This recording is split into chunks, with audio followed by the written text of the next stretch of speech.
Well, you guys, I don't know if you realized it, but I realized it today that packet time is coming up October 5th. And what does that mean for me?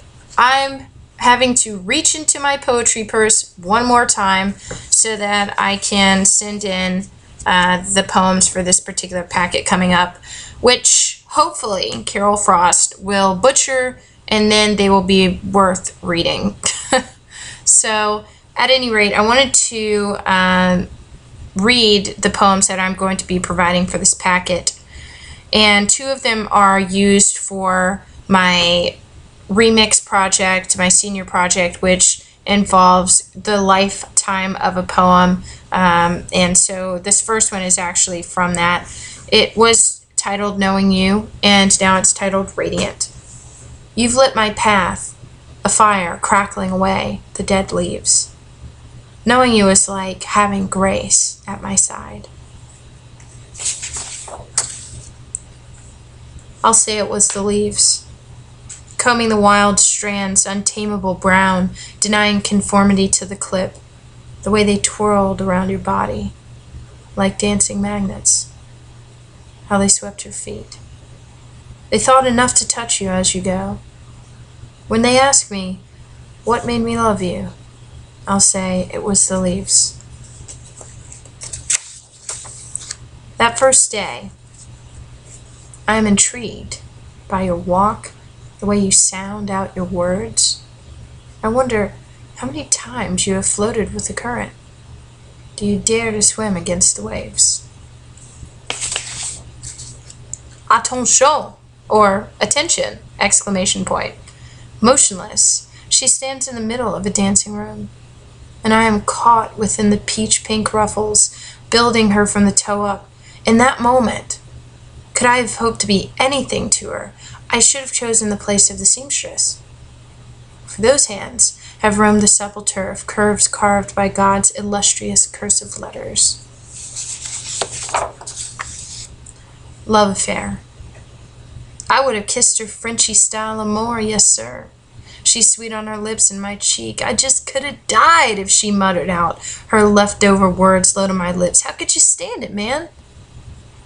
If I'd have been a dog, I would have taken her right then, tightened my arms, and she'd have breathed in the same breath I'd have let out. And there we'd be, just breathing. Because there wouldn't have been nothing left but that, no words neither. Of course, it can't all be like that. Just a couple of little dogs doing what they know, and not saying nothing that we don't know. Who needs to read variety? I already know. Get a load of Lola hot stuff, baby. You're sizzling. That ice don't stand a chance. What's that gumdrop in your hand, princess? Is it real? No, I know. It's not for me. No, I couldn't possibly accept. Thank you. With this little piece, I'll build you a wonderland, full of clouds, peppermint. You'll have clean air, sparkling water, and the best breath ever. Someone I'm sure will always want to kiss you. No, I'm not just saying that.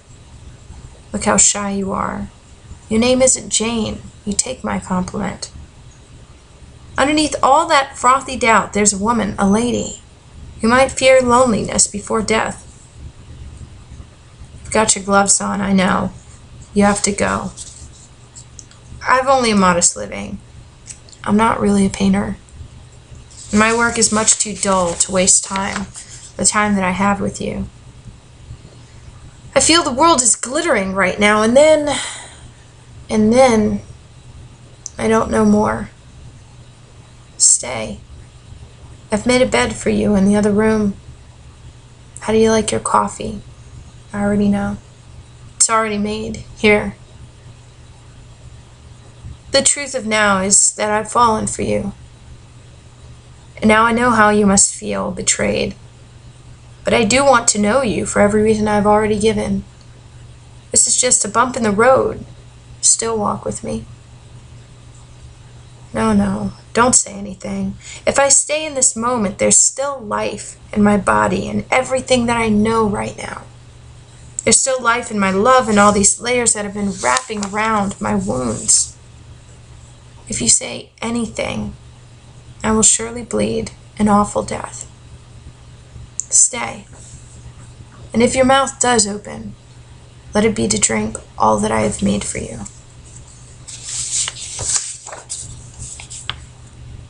Unveiling the Joker. We're idiots, the whole stinking lot of us, driving around the world, walking on billion-year-old soil, getting it stuck in the cracks of our shoes. What if the Grand Canyon was just that? Some colossal crack in God's big, round, spinning shoe racing a disco ball in the sky.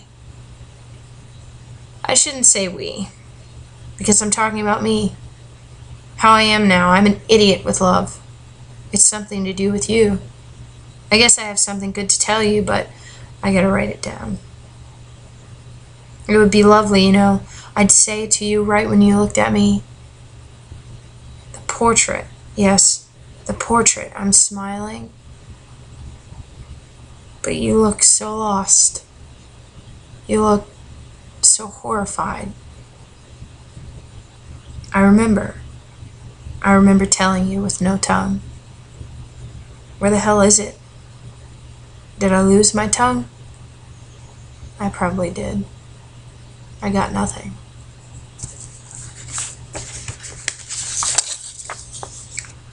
Ladies wear gloves. They are a particular tender group of lace-covered vaginas. And the world is dirty. Therefore, the creatures mustn't touch garbage, gathered compost. They mustn't touch the world, that filthy thing.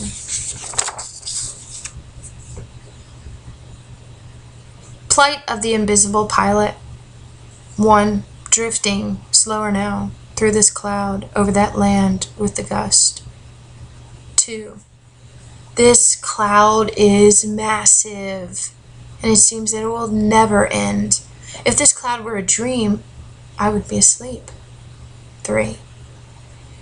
And after you drew yourself a bath, you would do the dishes, wake up, and we'll get off the ride. 4. I'm serious about my dreams. You are in them.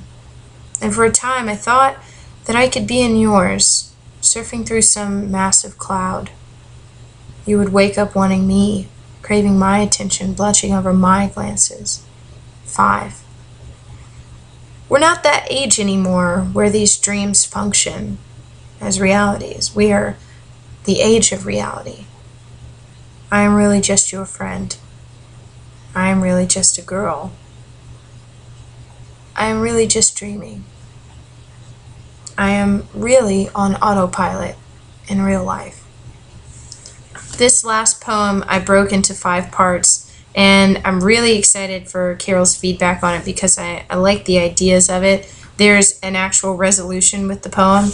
In the first part, there's more of a realistic manifestation of someone flying a plane.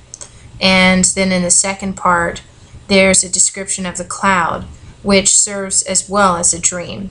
And in the third part, this is the dream/reality, the wishy-washiness, how people talk on the phone sometimes when they're sleepy and they don't make any sense. That's pretty much what that is. In the fourth part, there is, well, what is this really about? And this is what this is about. That's the fourth part. And then in the fifth part, there's no resolution so much as there is a realization that, yes, there has been the truth in the fourth part, and then there's been this kind of lesson, I suppose, at the end. Not a moral, but a lesson. So I'm excited about that. I'm excited about these poems, and I thank you so much for listening.